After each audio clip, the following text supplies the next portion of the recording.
Welcome to My Opinion here on My Opinion TV. Don't forget to like, share, subscribe, click the notification bell so as soon as a video is released, you'll be one of the first to be notified. And if you're not subscribed to this channel, please go ahead and subscribe as we aim to make this channel better as time goes by.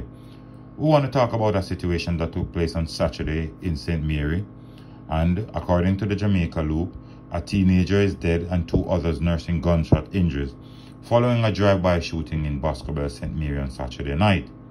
The deceased has been identified as 19-year-old Nicole Marshall of Captureland in Boscobel. Reports from the Portmore police are at about 8:30 p.m. Marshall was among a group of persons in the community when a white motor car was driven up, from which two men alighted and opened gunfire, hitting three persons. The gunmen then fled the area in the car. The injured persons were assisted to hospital where Marshall was pronounced dead and the others treated. According to police sources, a probe is ongoing to determine whether the shooting incident was a reprisal for an earlier incident. Reports are that one of Marshall's close relatives was taken into custody earlier on Saturday night for allegedly wounding a man during a dispute. The incident was followed up by the drive-by shooting. Well, there you have it. The society we live in, you can't resolve differences properly. Now, Marshall was killed based on what the police are saying. Her family member had an issue with someone else. He was taken into custody. And clearly, these persons don't believe in the law to take its course.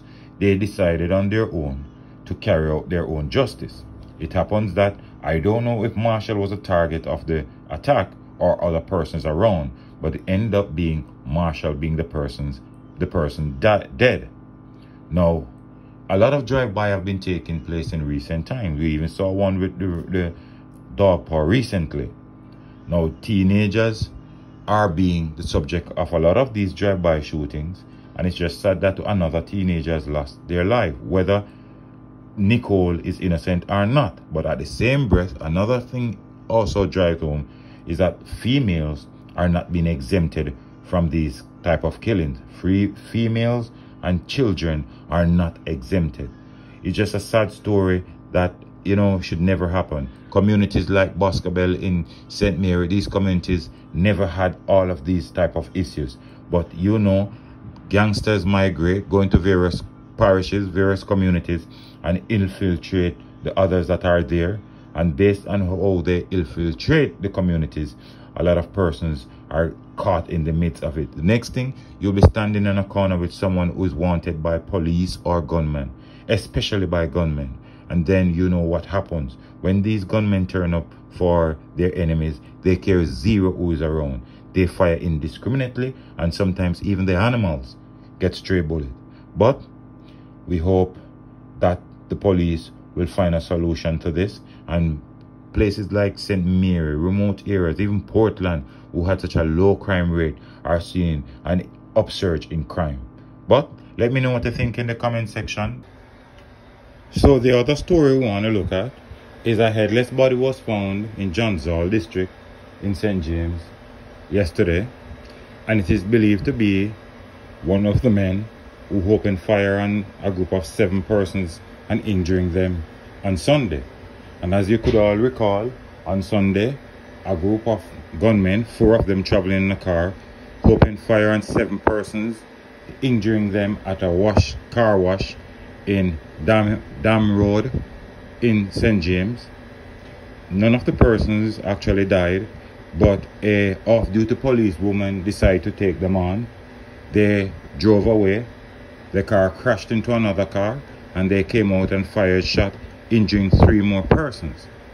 So actually it was 4 persons injured at the car wash, and then 3 persons injured in the other car.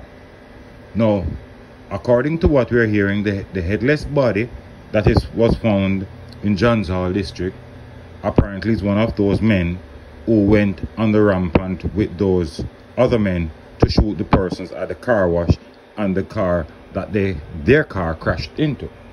So apparently it's a case of jungle justice, or maybe he was shot and they don't want him to give them away, so they decided to take his life or kill him. Or it could be that residents turned down on him, and melted out their own jungle justice to him.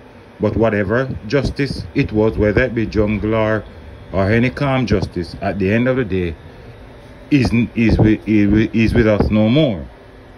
But we continue to see situations like these, especially down in St. James, where a lot of drive-bys have been taking place, right? But it goes to show that with a licensed firearm holder, how different the situation could have turned out.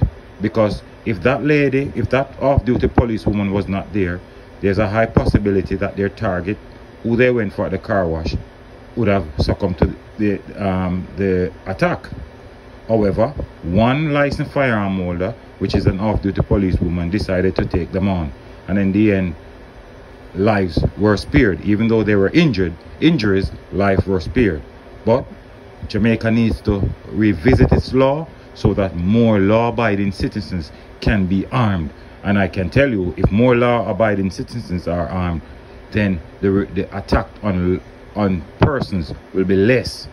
But we don't know. We're waiting for the identity of this man, and we're waiting for the police to confirm whether or not he was involved. But sources close to the ground are saying he was one of the persons that went on that shooting incident down there in Dam Road in St. James. But at the end of the day, I don't know if he was shot when the off-duty policewoman decided to return the fire, and they decided to take his life, or it's just community coming down on him and melting out their own justice to him. But let me know what you think in the comment section.